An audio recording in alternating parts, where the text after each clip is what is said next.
दावे तो बहुत हैं, मगर मुल्क गिर एहतजाज को लेकर पीटीआई के अंदरूनी हालात कुछ और ही कहानी सुना रहे हैं। जेल में कैद इमरान खान साहब, जो कभी अपनी पार्टी के डिसिप्लिन और स्ट्रीट पार पर फख्र करते थे, आज वो भी ये कहते सुनाई दिए हैं कि एहतजाजी तहरीक का मोमेंटम कहीं नजर नहीं आ रहा।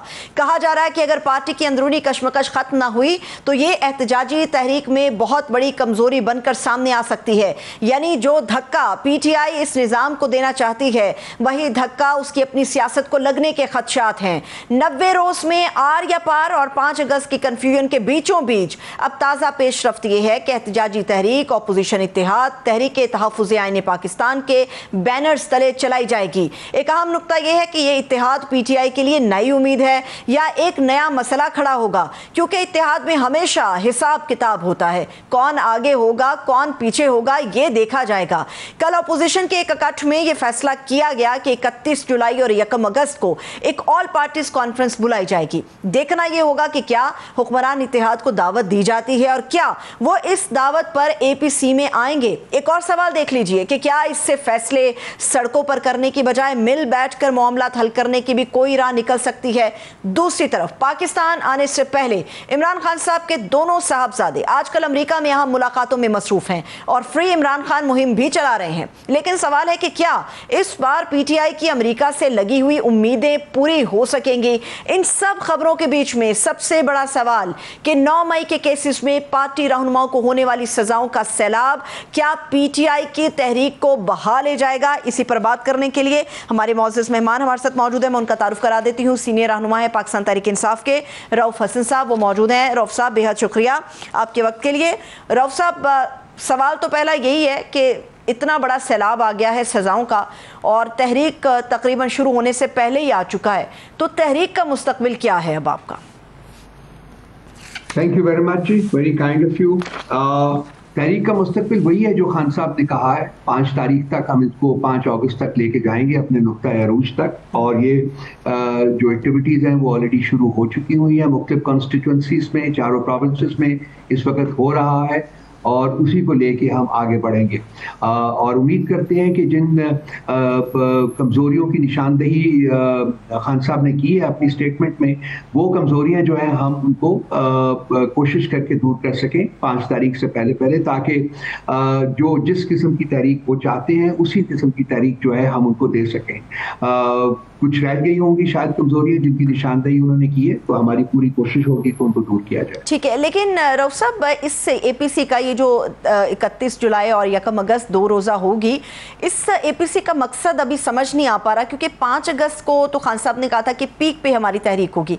इस एपीसी का मकसद क्या है जो पीटीआई की तरफ से तमाम जमातों के लिए होगी?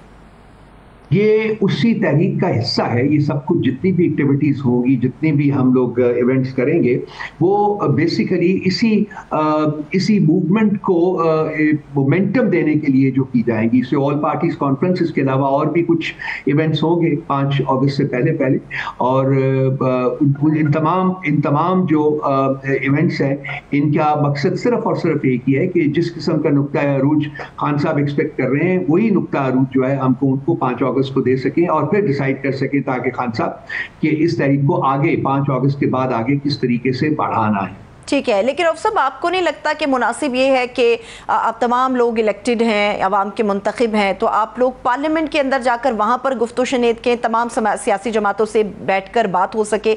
एपीसी को बुलाने का मकसद, क्योंकि गवर्नमेंट का स्टैंस और उनका यही मौक़िफ़ है कि अगर पार्लियामेंट में पीटीआई आकर हमसे बात करना चाहती है, एपीसी कॉल करना चाहती है, तो फिर हम वेलकम करेंगे, और ऐन मुमकिन है कि मौजूदा एपीसी में भी शायद पीटीआई की वो शामिल नहीं होंगे।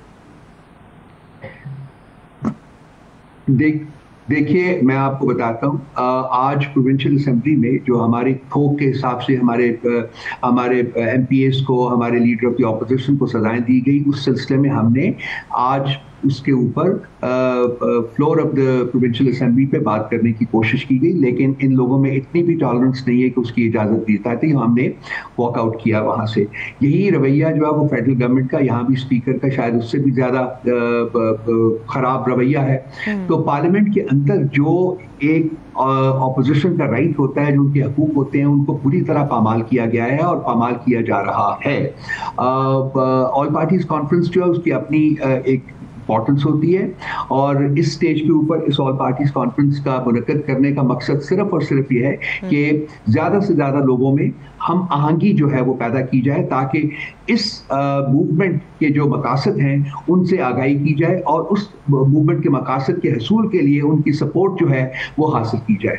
और ये हर पॉलिटिकल पार्टी का, लेकिन आपकी सिर्फ बात के साथ साथ एक और मैं कहता जाऊँ, देखिए पाकिस्तान जो है वो ट्राइकॉटमी ऑफ पाकिस्तान की रियासत जो है ट्राइकॉटमी ऑफ पावर्स के बेस के ऊपर खड़ी है। जो ये 3 पिलर्स हैं इसके, एक है उसमें से आपकी पार्लियामेंट, दूसरा है एग्जीक्यूटिव और तीसरी अदलिया है। इस वक्त 2 पिलर्स जो हैं यहाँ वो मस्मार हो चुके हुए हैं, वो तोड़ दिए गए हैं। वो पिलर्स हैं आपके पार्लियामेंट के, और दूसरा है 26वीं आईनी तरमीम के बाद आपकी अदलिया। इस वक्त ये रियासत सिर्फ एक सतून के ऊपर खड़ी है और ये लड़खड़ा रही है।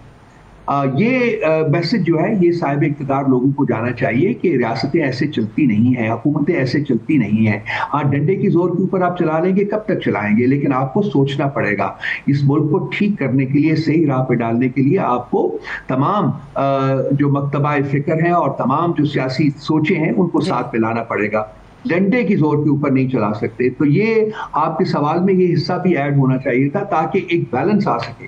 तो हम जो हमारे पास सियासी जमात के नाते हमारे पास ऑप्शंस मौजूद हैं, हम पार्लियामेंट में भी जाते रहेंगे, अपनी बात करते रहेंगे और अदलिया के दरवाजे in spite of the 26 constitutional amendment हम अब भी खटखटाते रहेंगे, ताकि शायद किसी का ज़मीर जो है वो जोड़ा जाए, शायद कहीं से इंसाफ शायद कोई रास्ता निकल सके।